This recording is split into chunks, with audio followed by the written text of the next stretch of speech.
बहुत समय पहले की बात है, जब भारत अनेक छोटे छोटे राज्यों में बंटा हुआ था और हर राज्य का अपना राजा, अपनी भाषा, अपनी संस्कृति थी। तब उज्जैनी नाम का एक नगर था जो ज्ञान, कला, नीति और वीरता का केंद्र माना जाता था। इस नगर के सिंहासन पर एक ऐसा राजा बैठा था जिसने न केवल अपने राज्य पर बल्कि लाखों लोगों के दिलों पर भी राज किया। उसका नाम था राजा विक्रमादित्य। विक्रमादित्य एक नाम नहीं, एक विचार, एक आदर्श, एक ऐसा सम्राट जिसे लोक कथाओं में नहीं, दिलों में जगह मिली। वह सिर्फ तलवार से नहीं लड़ता था, वह न्याय से जीतता था। वह सिर्फ राजाओं का राजा नहीं, वह आत्मबल और विवेक का प्रतीक था। कहा जाता है कि राजा विक्रम बचपन से ही विलक्षण बुद्धि और साहसी स्वभाव के थे। बहुत ही छोटी उम्र में उन्होंने अपने राज्य के लिए युद्ध किए, निर्णय लिए और न्याय की स्थापना की। उनकी वीरता इतनी प्रसिद्ध थी कि आसपास के राजा भी उन्हें गुरु की तरह मानते थे। परंतु विक्रमादित्य की महानता केवल उसकी तलवार में नहीं, उसकी नीति, उसकी दया और उसकी गहराई में थी। विक्रमादित्य का दरबार अपने समय का सबसे महान विद्या केंद्र था। उन्होंने नवरत्नों की परिषद बनाई, 9 ऐसे विद्वानों को चुना जो अपने अपने क्षेत्रों में अपराजय थे। कालिदास, जिनकी कविताएं आज भी अमर हैं, वराह मिहिर, जिनका खगोल शास्त्र आज भी विद्वानों को चमत्कृत करता है, अमर सिंह, जिनके शब्दकोश ने संस्कृत भाषा को नई दिशा दी, धन्वंतरी, जो आयुर्वेद के जनक कहे जाते हैं, और ऐसे ही अन्य। राजा विक्रम ने कभी खुद को सबका झाता नहीं कहा, बल्कि सच्चे राजा की तरह सबसे पहले ज्ञान को झुककर प्रणाम किया। उनके राज्य में न्याय व्यवस्था इतनी पारदर्शी थी कि लोग कहते थे, अगर कोई अंधा आदमी भी उज्जैन में जाकर अपना धन सड़क पर गिरा दे तो भी वह अगली सुबह वहीं मिलेगा। ऐसी थी शासन की पारदर्शिता और राजा की निष्पक्षता। राजा विक्रम न केवल दरबार में न्याय करते थे, बल्कि हर रात नगर में भेष बदल कर निकलते थे, ये देखने के लिए कि उनके मंत्री, उनके अधिकारी और स्वयं जनता कैसा व्यवहार कर रही है। यह आदत नहीं थी, यह उनका संकल्प था। राजा वही है जो आंखों से नहीं, हृदय से शासन करे। परंतु जो बात विक्रम को सबसे अलग बनाती है वह थी उनकी परीक्षा।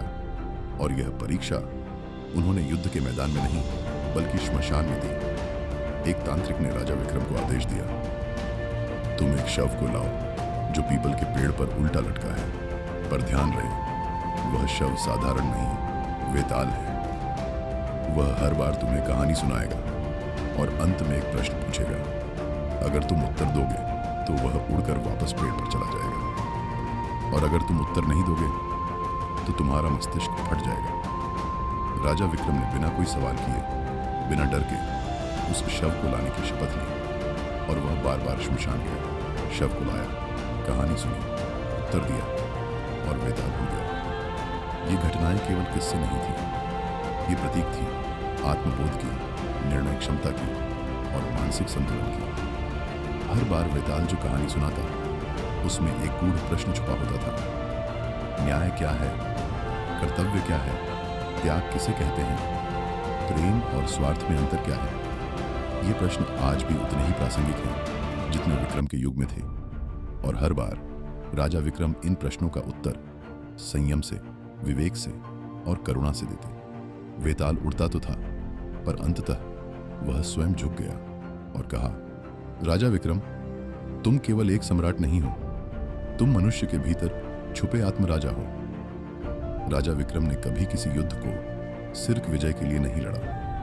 एक बार एक राजा अपनी प्रजा पर अत्याचार कर रहा था। विक्रम ने अपनी सेना नहीं भेजी, बल्कि खुद गुप्त वेश में उस राज्य गया, लोगों से बात की, सच्चाई जानी और फिर उस राजा को पकड़कर न्याय के समक्ष लाया। यह था विक्रम का तरीका, तलवार बाद में, न्याय पहले।